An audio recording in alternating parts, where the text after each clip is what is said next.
All right, welcome back. We are covering the section called Abolition on your study guide, although it's about more than just abolition, as we'll find out here. But it's kind of where we're headed towards. All right, so let me get the sharing up. Get the right window up. There we go. All right. In and around the War of 1812, the U.S. had a second Great Awakening. Now, we skipped the first Great Awakening. That one took place back in the 1730s. But the second Great Awakening, which is a religious movement,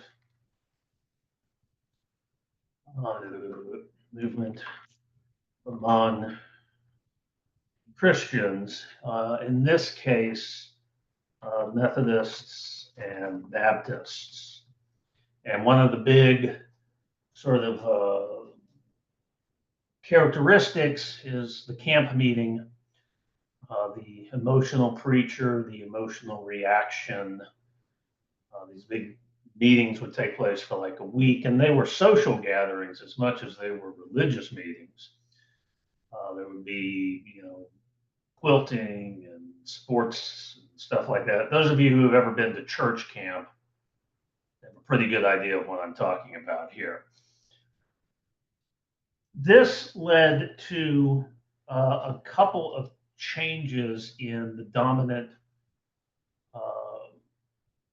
Christian thought. Dominant Christian thought had been predestination. Now, I don't want to get too deep into this because predestination can be sliced into several different varieties. I'm not an expert on all of them, so I'll keep it simple. But basically, your eternal reward or punishment was already decided before God even made the earth.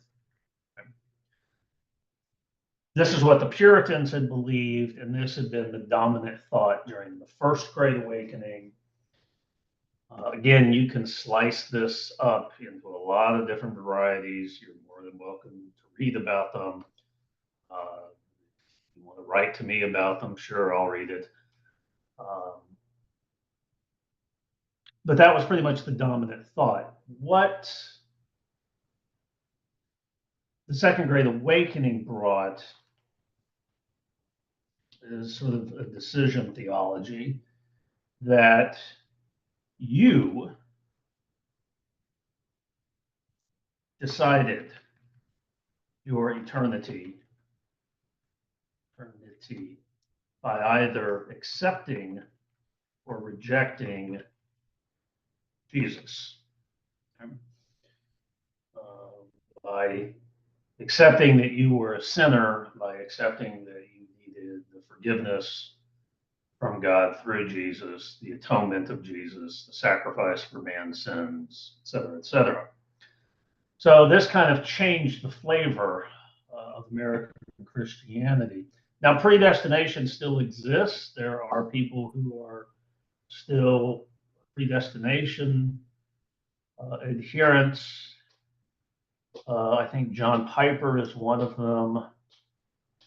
That's the only one that comes to mind. Some of you may know that name, some of you may not. But decision theology, if you've ever been in church, and they have that, if you want to accept Jesus into your heart, come on down to the front kind of thing. That's what we're talking about here. Okay, so that's the reaction a lot of these people are having. As they are clearly sort of, this guy's over here crying about his sins. These people are weeping about their sins and they're accepting Jesus. That's kind of what's going on here. This led to a belief called perfectionism, that just as you could accept or reject Jesus, you could choose whether or not to sin. And that a Christian, through prayer, through rigorous denial, could eventually become sinless. And I have met people who are trying to do this. There are still people out there trying. That's all I'm going to say.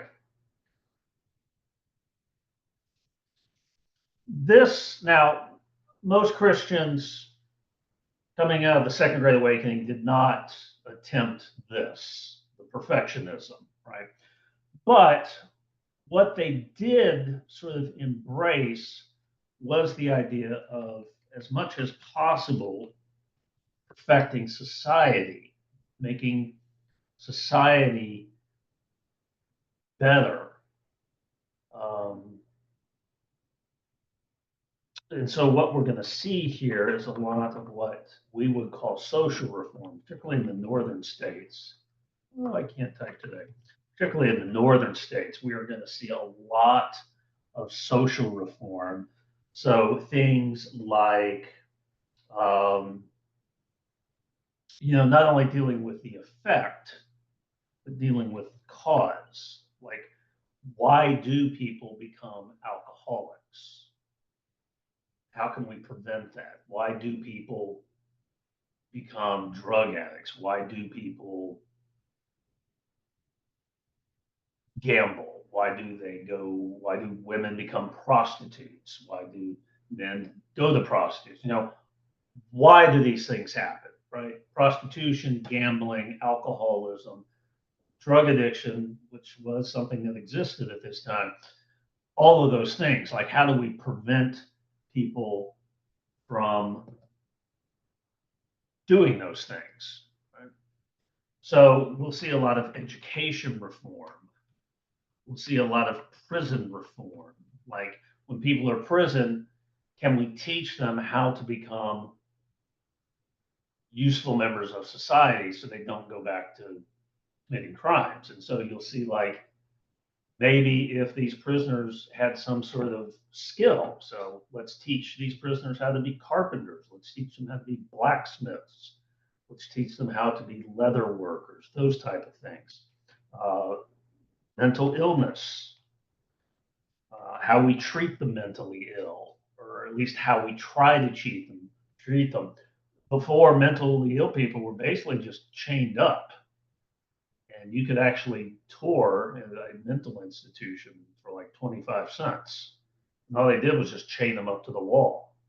So how do we treat that? Is there a way to make them better? Now, clearly, these people in the 19th century are not going to know anything about brain chemistry, all the things we've learned about mental illness, but at least they're going to try, okay, and help as much as they can. So it's about the causes.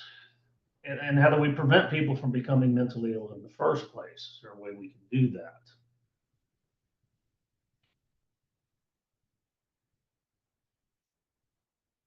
So in the North, it's a very wide-ranging issues, and it's going to go deep, cause and effect. In the South, it's mainly going to be treating the effects, not the causes.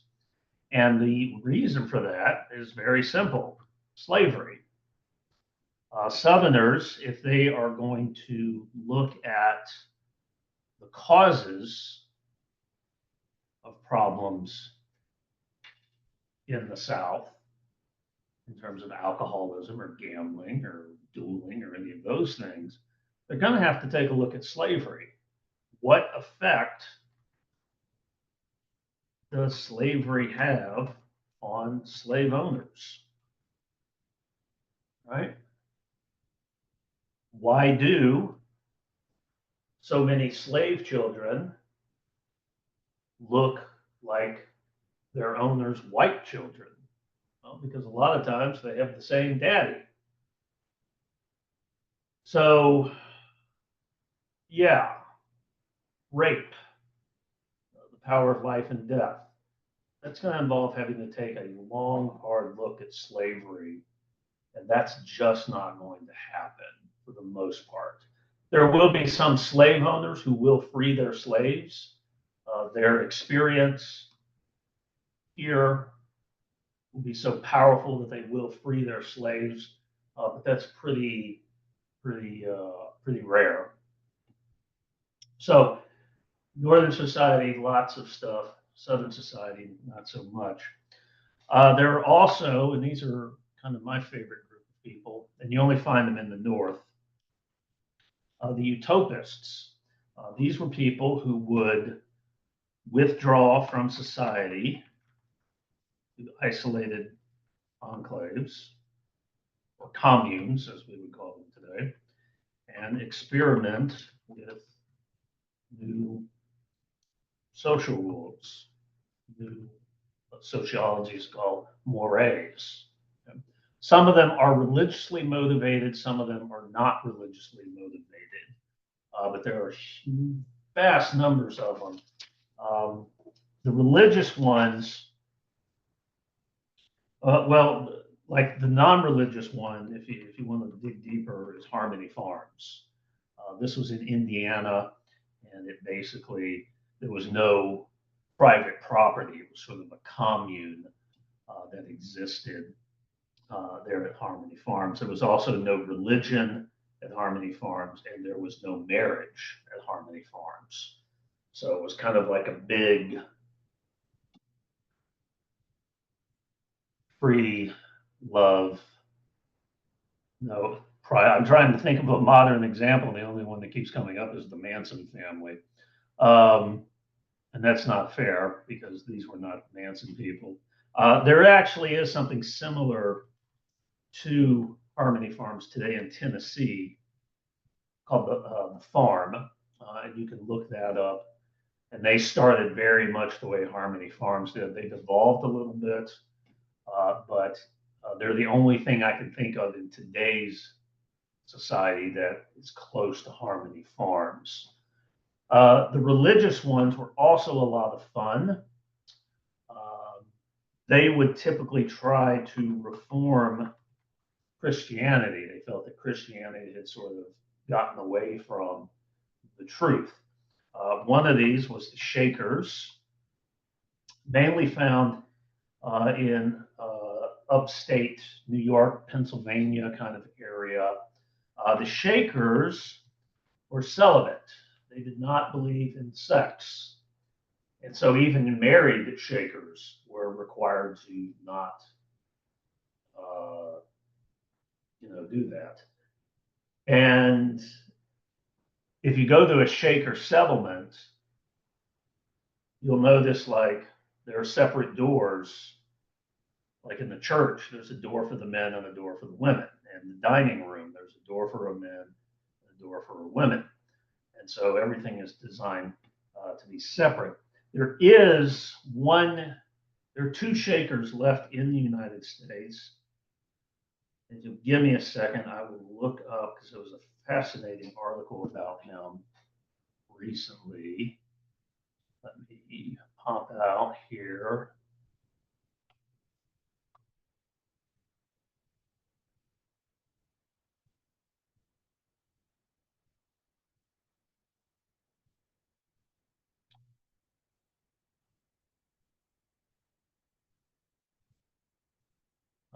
This article, I think from the Smithsonian, I think is the one.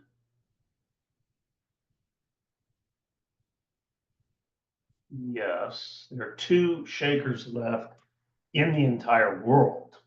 It's not just in America, but in the entire world. Whoops, that was supposed to be a link. You can go there. It's probably easier just to give you their name.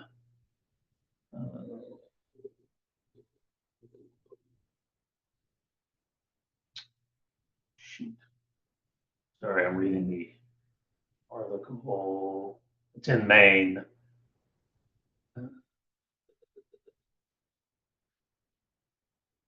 Here we go. Brother Arnold. I can find that article. Yeah.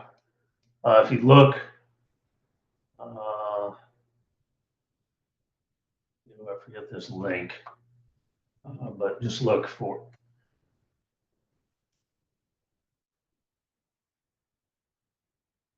Get the rest of his name here. Had H-A-D. He is one of two Shakers left here in America. But at one time, there were a lot of Shakers because they took in orphans. You have to remember, in the 19th century, there was no child protective services. There was nothing. The only people who watched after orphans, or people who were maybe too sick or too injured to work anymore, were religious groups. So the Shakers really did not peak until the early 20th century.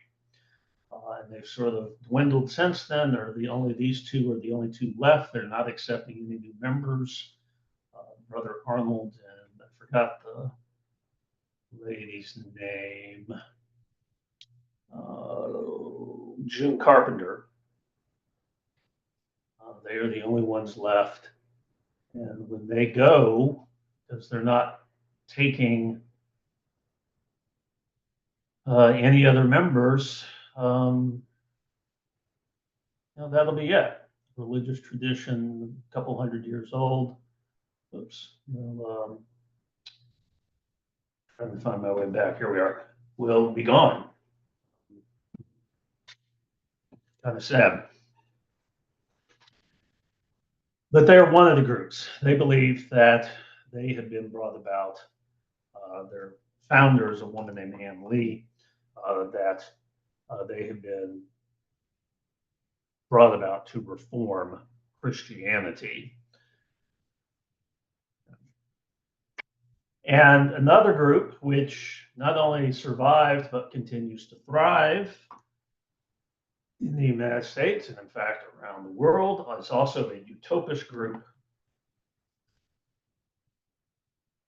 the Latter-day Saints. The Latter-day Saints, I'm going to move this down a little, started out, as one of these religious utopian groups. Here's their founder, Joseph Smith.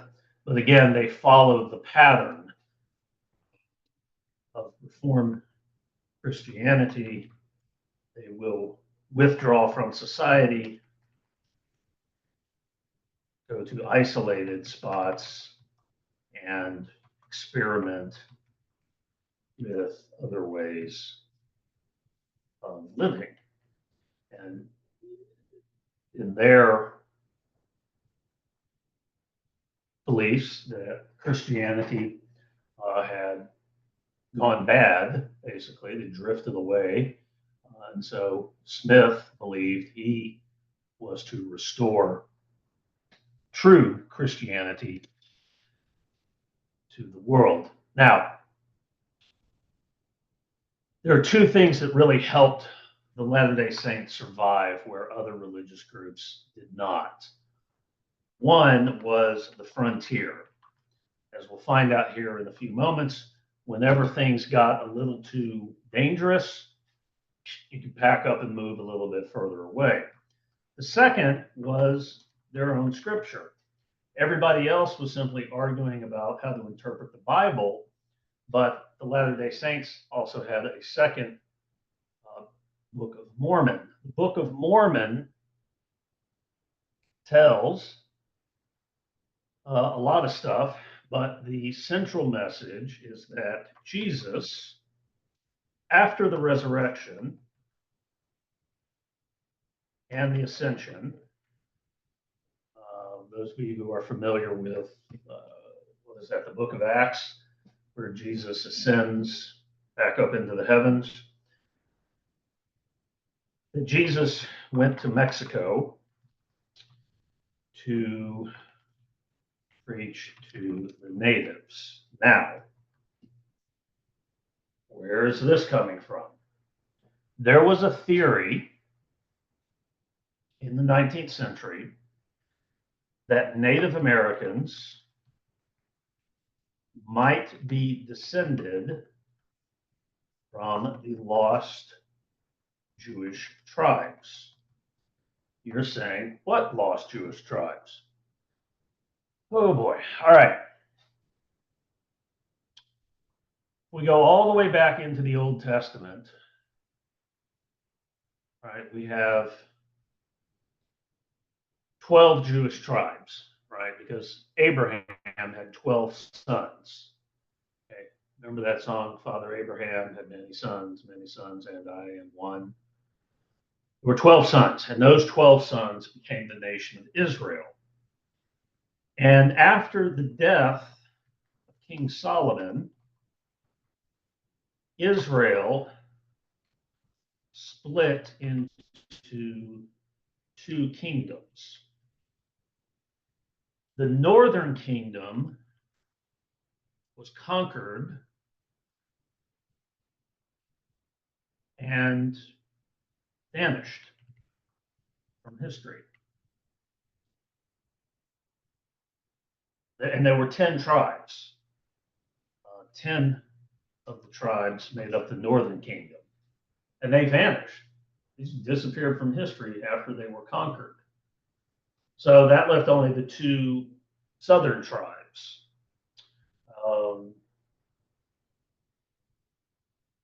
Whose names I have forgotten. I know one is Benjamin. I think the other is Judah. But I am open to being wrong about that. Now, we now know that these northern tribes, the 10 northern tribes, were simply assimilated into the people that conquered them, those who survived. But there was a theory that Native Americans might be descended from those lost Jewish tribes. It was even something Thomas Jefferson thought might be true. And in fact, when Lewis and Clark, going back to the beginning of this unit, when Lewis and Clark, before they went on the discovery, Lewis had visited a synagogue and met with a rabbi to learn about Jewish rituals from the Old Testament so that he could keep an eye out in case he saw any sort of version of that that maybe had been passed down over the last, whatever, 3,000 years. That was something Jefferson asked him to do because there were a lot of people who thought this might be true, this descendant from lost Jewish tribes. What got the Mormons into trouble, the Latter-day Saints, was polygamy. Polygamy, which is the belief that a man can have multiple wives,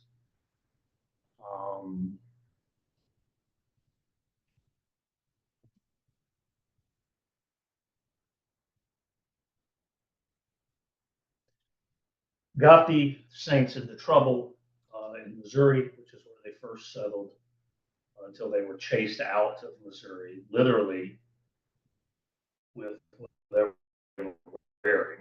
Like the governor of Missouri said, you can kill Mormons and you will not be prosecuted. That's how much the Mormons were hated in Missouri.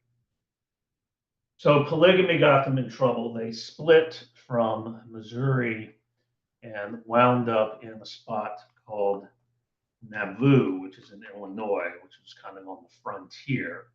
And in Nauvoo, they did pretty well for themselves.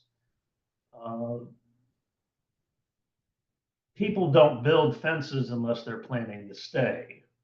People don't add a second story to their houses unless they're planning to stay. People don't build a giant ass temple unless they're planning to stay.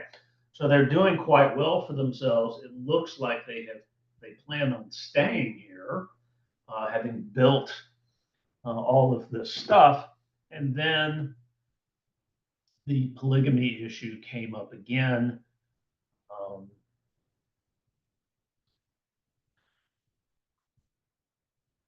Smith also led a mob to a neighboring town to destroy the newspaper, which had printed article about his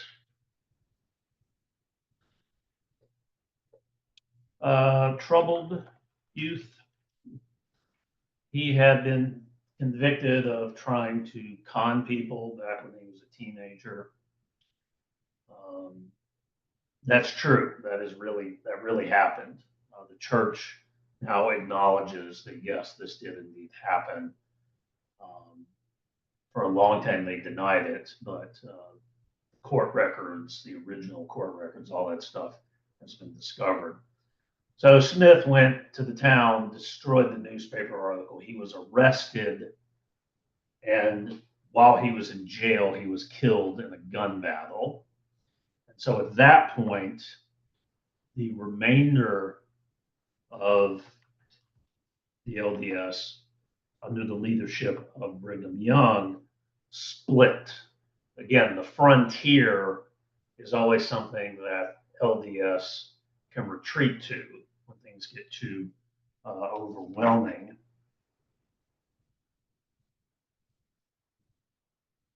This was in about 1844, so they split west to a land they called Deseret, which we today call Utah. And there are parts of Utah, I know Utah looks like a desert, much of it, and much of it is desert, but there are parts of Utah where if you properly irrigate, it will bloom.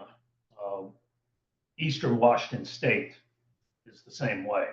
There are parts of Eastern Washington State that look like West Texas, but if you pump in the irrigation for the crops, things will grow there.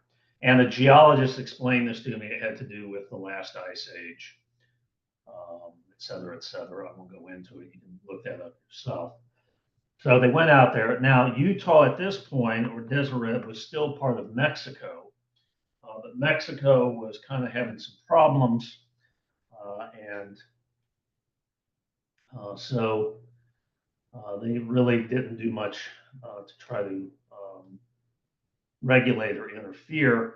But in 1848, Utah became part of the U.S. And so this led to further conflicts. It led to some anti-Mormon propaganda, as we can see here, this anti-Mormon propaganda, how women and girls are ensnared. And there was kind of a low-level guerrilla warfare between the people in Utah and other Americans who were just passing through Utah to get to California, until finally in about 1857, the president told the Mormons to knock it off or he would send the army out there. So at that point, they straightened up and flew right, although they won't get to join the United States until they give up polygamy, and that will happen much further down the line. All of these social events, all of these social movements we're talking about, all the religious utopias groups, all of the non-religious utopias groups, all of them are going to get buried by the struggle over abolition and slavery. That will become the defining issue of the 1830s, 40s, 50s, and then, of course, the Civil War. So a lot of these, like the education reform and the school reform and the mental health and alcoholism, those things will still be there, but they'll kind of not get as much attention as abolition, but they'll spring up again after the Civil War is over, after Reconstruction. And that's something you'll hear about in 1302. Now, to revisit abolition, in 1787, 5 states had already outlawed slavery, mainly the New England states. And there were other states who were sort of in the process of studying the issue. But slavery crept into the compromise, the Three-Fifths Compromise. Slavery also played a role in the Missouri Compromise. So it's always there. Questions of abolition, the questions of slavery. Now, most abolition that happened before the War of 1812 was very regional or state. There wasn't really a national abolition group until 1815, what is called the American Colonization Society. They're the first group of abolitionists who, again, have sort of a wide American audience. Their goals were simple: the gradual emancipation,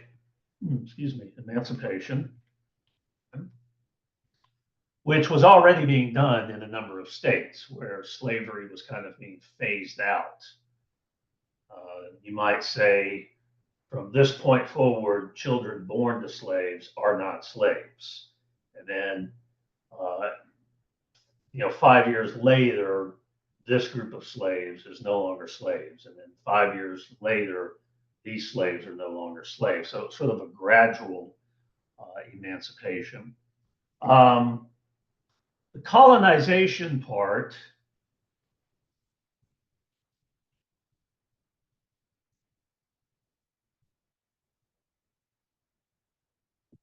all blacks should be sent out of the US. So they don't like slavery, so that's good, but they don't want black people hanging around in the US, which not good.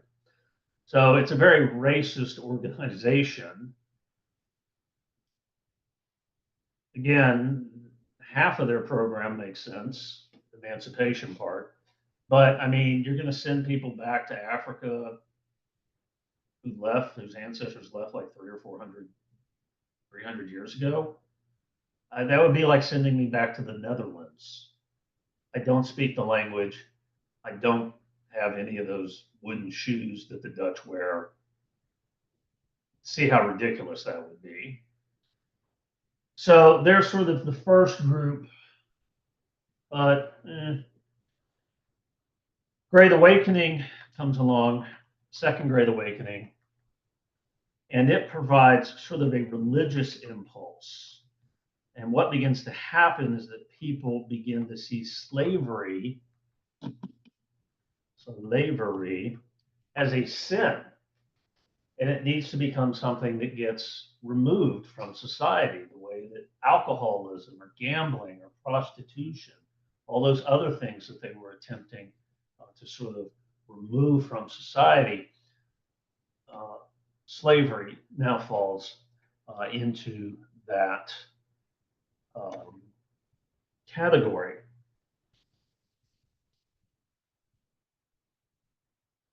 There are two prominent abolitionists in this period. One is this gentleman, William Lloyd Garrison.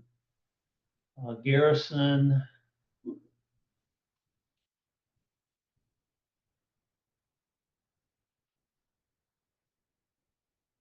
had been a member of the American Colonization Society, but had rejected its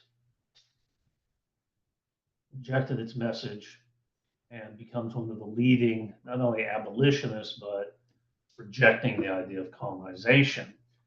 He will be the founder of The Liberator. This is an anti-slavery newspaper that will begin publishing in 1831.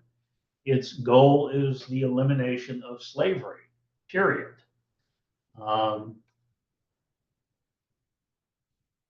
It is a militant attitude, but it is nonviolent. We're not going to get to the violent abolitionists for a while when we get to John Brown and people like that. He'll only have about 3,000 people who actually pay for his newspaper. He never made a profit off of it. But his articles be reprinted in larger newspapers. If you still read the newspaper, like if you get the Austin American Statesman, you will often see it will say reprinted from the New York Times or reprinted from the Washington Post. So that article was written by the Times or by the Post, and it's simply being republished by the Statesman. And so that's kind of what happened here with Garrison, right? So his articles have a much wider audience than just his subscription base. The other, Frederick Douglass. Douglass had escaped from slavery twice.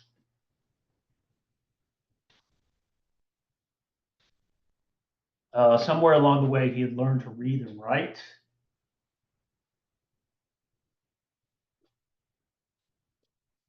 He escaped. He went on the speaking tour. Some of you may have heard of what I called the Chautauquas, which was sort of a lecture circuit people would go on. He published his autobiography, Up from Slavery. He eventually had his own newspaper. He eventually purchased his own freedom because he was an escaped slave. There was always danger of him being arrested and re-enslaved. So he negotiated with his last owner how much it would cost.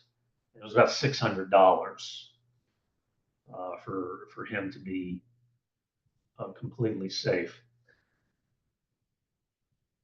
What he offers, right, which nobody else brings to the table at this point, is firsthand testimony about being a slave. William Lloyd Garrison was a powerful advocate for abolition, but he was still a white man who had never been enslaved in his entire life. Douglass had grown up in slavery. He'd been born in slavery. He had no idea who his father was, although he suspected it was his first owner, that he had been the product of rape or sexual assault, at the very least. Rape. So he knew what that was like. He knew what it was like to be sold away from your family. He knew what it was like for families to be broken up. So he brings that firsthand testimony to it. In 1833, Garrison founded the American Anti-Slavery Society, which is still the nation's oldest anti-slavery society because slavery still exists in the United States. Every now and then the FBI will find out about it and break it up, but it also advocates for slavery because slavery is still practiced around the world, particularly sexual slavery or trafficking, as it's called. So it still exists. It's still doing good work. Their goals were immediate emancipation. They reject colonization. This idea that we're going to send the slaves back to Africa, no. And they are nonviolent. And we haven't gotten to the violent abolitionists like John Brown just yet. Because they're nonviolent, they're going to have to change people's minds about slavery, change hearts and minds. And they'll do this with a tool that was called moral suasion. The Garrison sort of came up with. It's not a particularly complex tool, but let's see.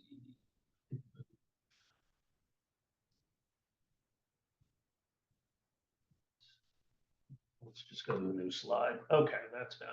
All right. So moral suasion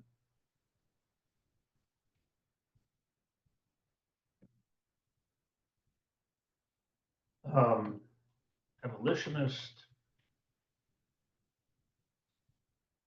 pro-slavery. So this is just about debating, like just very simple debating technique. So if you find an argument for slavery, actually I'm going to switch these back around. More sense. So if you have an argument for slavery based on biology, well, you would come up with a counter argument against slavery based in biology. If someone made an argument based on scripture, you would make an anti-slavery argument based on scripture. And I have examples. Here's a book called Slavery Ordained of God, published 1857, The Christian Doctrine of Slavery. But God against slavery, freedom and duty of the pulpit to rebuke it as a sin against God, the guilt of slavery, crime of slavery, demonstrated from the Hebrew and Greek scriptures, 1860. So even quack things like phrenology, which is a quack science, you would come up with something from phrenology. And again, the list is endless. You could go on and on and on. If you came up with something from history, you would backtrack and say, there's an argument against history. So it's a way, again, of cutting off the arguments that are made for slavery by arguing, again, from the same field, but against slavery. Let me give you an example of a historical argument for slavery.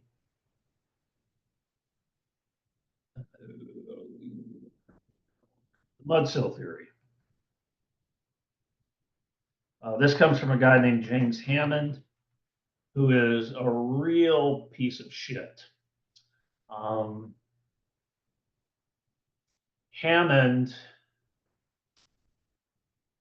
and he kept a diary of this, which I don't understand, but basically sexually assaulted all four of his nieces. I don't think, well, I don't know if there was any actual penetration, but definitely assault. He did rape a slave that he owned who was 18 years old. That slave had a baby. Now, hold on. He did not rape a baby. However, when that baby was 12 years old, he began to rape her. So again, real piece of shit. His argument is based in history. Okay?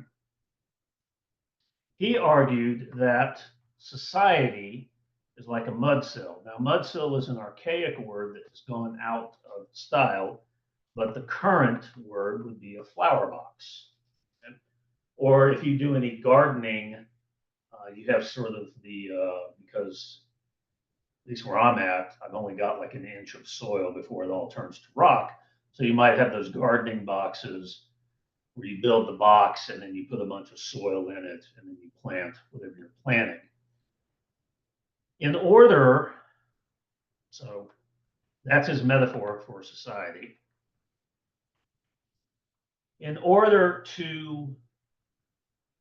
for society to flower with things like literature, art, music, Nintendo, okay, whatever you consider society's flowers to be, there has to be someone in the dirt doing all the hard work, which means to Hammond slaves. And again, his argument for this was based in history. The Egyptians, the Greeks, the Romans. That's the mudsill theory. Now, if I were to make an argument against that, I would say these types of slavery were not the same as American slavery. If you can go back to our discussion all the way back in Unit 1 about slavery, these were circumstantial slaves, not lifetime slaves. So that's an example of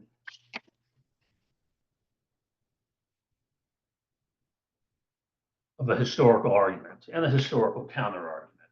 That's kind of the way the whole thing goes. And again, this is an argument of the American Anti-Slavery Society. This stuff scared the South. The South was very, very worried about the increase in abolition. And so, like newspapers, like let's say you lived in the South, but you subscribed to northern newspapers because maybe you had business interests and you needed to know like what the stock market was doing or what the trends were for cotton or are there any new inventions. So you subscribe to newspapers, but the newspapers are being, before they come to your house, the mailman is opening the newspaper and cutting out all the anti-slavery stuff. They're also reading people's mail. So the South, again, was already paranoid. And then adding to their paranoia was Turner's Rebellion in Virginia in 1831. Nat Turner was a slave who could read, and he might have been able to write. There is debate about that. Reading and writing are sometimes exclusive. Just because you can read does not follow that you can write as well. So that's still debated. But his favorite book of the Bible, and he was also a preacher, was Exodus. And Exodus is about the liberation of slaves from Egypt. And he became inspired by that. Now, two things happened in the year 1831. In February, there was, just a second, the solar eclipse. And those of you in sort of the central Texas area, you remember the eclipse we had, I think it was earlier this year, 2025, where the moon passed in front of the sun and it was like dark and everything, and that was pretty cool. Turner took that as a sign. And then in August, Turner said he saw another sign when the sky turned red in the middle of the day over Virginia. Now, it turned red in a lot of places. Turner's not the only person who saw it. This quote is coming from a newspaper in Philadelphia. The western heavens seemed as one vast sea of crimson, lit by some invisible agent. Thousands of Philadelphia citizens stood in the street and gazed at the skies, some with wonder, some with admiration, and others fearful that it was a sign of evil. Turner took that as a sign, and on the 22nd, killed his owner's family, okay, including the children. The rebellion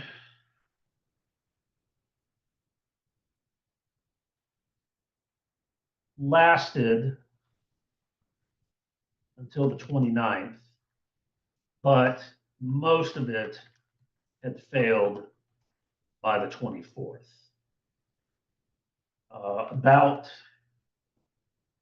It's hard to get numbers, 60 slaves, maybe 80, maybe 90 participated About 60 white people were killed, including a whole schoolhouse full of children, um, and their school mistress, their school teacher. But it was pretty quickly put down. But Turner wasn't found when the rebellion was finally crushed and crushed brutally, executions, etc. In fact, Turner wasn't found until October 30th.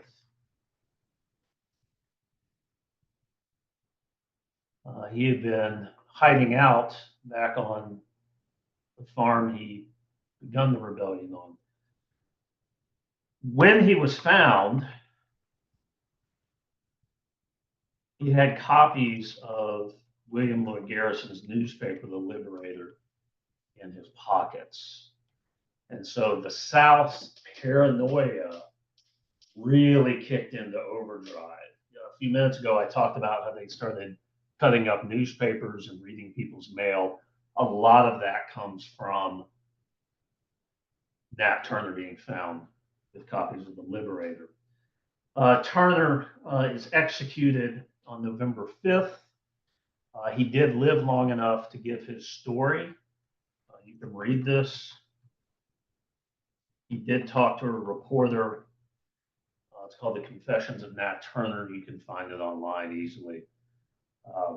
Now, how much of it was edited, how much of it is a direct transcript, nobody knows. But that's why we know about the effect that the solar eclipse had, the effect that the blood red sky had, because he survived.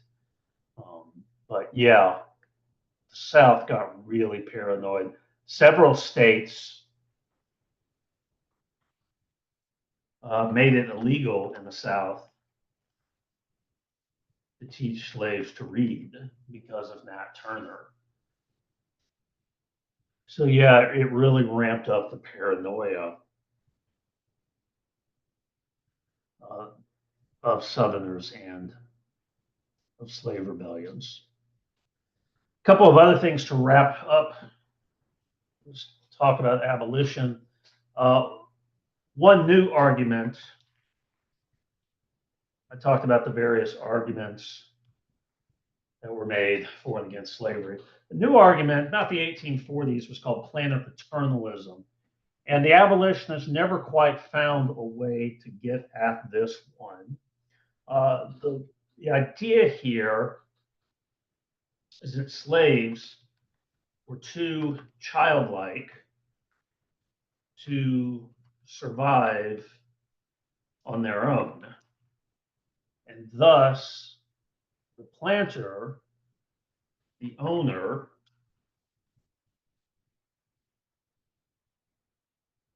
was a father to his slaves, protecting them from the outside world.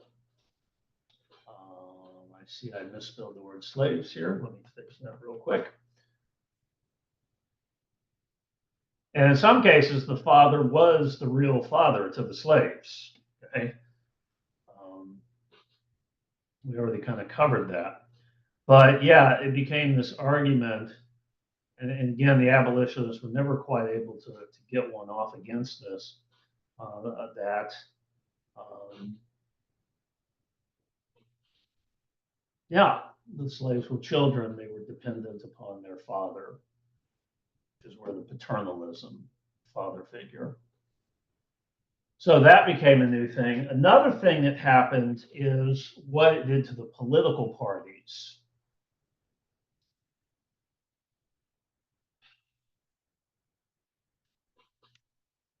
Because the political parties really had to change and sort of respond to this. We have two political parties. We have the Democrats and we have the Whigs. And neither one of them really wanted to take a stand on slavery one way or the other, and will avoid doing so until forced to by the abolitionists. Now, when that happens, the Democrats will move to protect slavery for a couple of reasons. One, so they can keep winning elections. If you're going to capture the southern states during a presidential election, you're going to have to become increasingly pro-slavery. But there was also the fear of the American system. Now, the American system had never entirely gone away. The bank had gone away. Remember, there are three parts to the American system: the bank, internal transportation improvements, and the third one I am forgetting, the tariffs. That's right, the tariffs.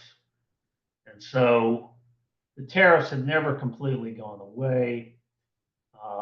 The internal improvements had never gone away, really. And so there was still a fear of the American system, which the Democrats did not like the American system, primarily because if the American system continued to grow in power, that would mean a more powerful federal government, which might start trying to dismantle slavery or stop it from spreading. And so the Democrats would prefer to keep the American system at bay. The Whigs are very much in favor of the American system, even though the Whigs are not a particularly strong party. They do have pretty good numbers in Congress. And so the Democrats, they want to keep the American system out of the South. They want to keep the American system from gaining power. The way to do that is to win elections. The way to do that is to protect slavery. So the Democratic Party will become more and more pro openly slavery. What that does is that creates a number of third parties. The Whig Party doesn't quite come out as an abolitionist party because the Whig Party would also like to try to win some elections. So they're never really going to be an anti-slavery party. What we will get, though, are third parties. We can get a party like the Liberty Party, 1840 and 1844, the Free Soil Party,